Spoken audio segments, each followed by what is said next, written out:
It is July 6th, 2019, at Teterboro Airport, New Jersey. A private plane lands. On board is Jeffrey Epstein, a financier and one of the most powerful men in America. He returns from Paris convinced he is still untouchable. In his mind, the 2008 deal is still valid. American intelligence had the evidence to bury him back then, but instead of a trial, he got what legal experts call the deal of the century.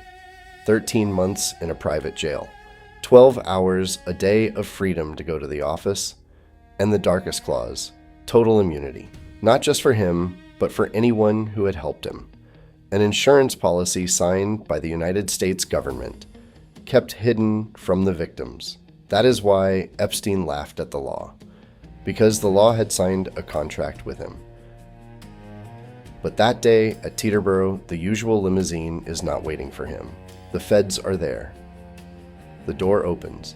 Jeffrey Epstein walks down the steps, and for the first time in decades, reality hits him. He is arrested by the agents. While they were putting handcuffs on him on the tarmac, another team was executing a search warrant at his massive Manhattan townhouse. This is where they find the physical evidence that will deny any possibility of bail. The agents force open the safe in the townhouse. Inside, they find a fake, expired Austrian passport, but with Epstein's photo and a fictitious name listing a residence in Saudi Arabia. This is the fatal detail. It convinces the judge that Epstein might flee and must remain in jail. Also in the safe were about $70,000 in cash and 48 loose diamonds. But the most important clue of all was his hard drives and CDs, his files, material containing thousands of documents that will shake the world and expose the dark side of countless untouchable people.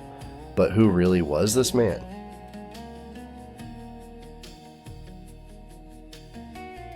Jeffrey Epstein was born in Brooklyn on January 20th, 1953, to a Jewish family. From a young age, he developed an extraordinary talent for numbers. He studied mathematics and physics at Cooper Union and New York University, but never obtained a degree. In the mid-1970s, he began teaching at the Dalton School, a prestigious private school in New York. It was through his students that he came into contact with powerful parents, like Ace Greenberg, a legendary trader and partner at Bear Stearns, a firm that hired him as an assistant in 1976. By 1980, he was already a senior partner. In 1981, he left everything and founded J. Epstein & Company.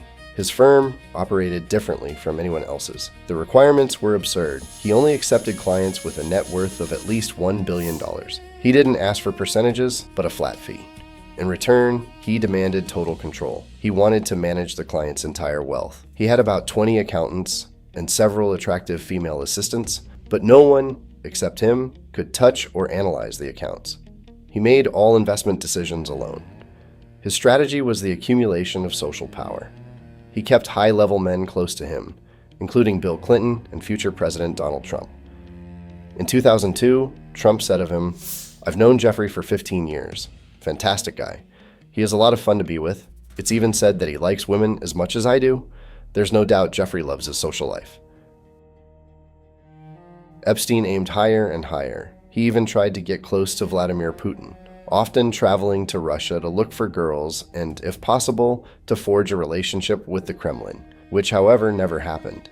Then there was his kingdom, the island. Epstein bought Little St. James in the Virgin Islands in 1998 for about $8 million.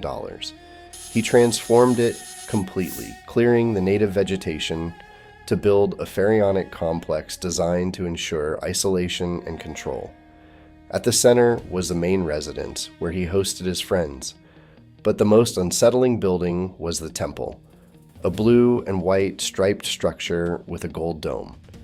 Many speculated it hid an elevator to underground rooms. Subsequent inspections revealed it was a gym or music room, but the aura of mystery never faded. And then the surveillance. The island was scattered with cameras. The videos released in January 2026, part of the famous 3 million files, come largely from the servers seized right here. Epstein recorded everything, probably to have blackmail material on his guests.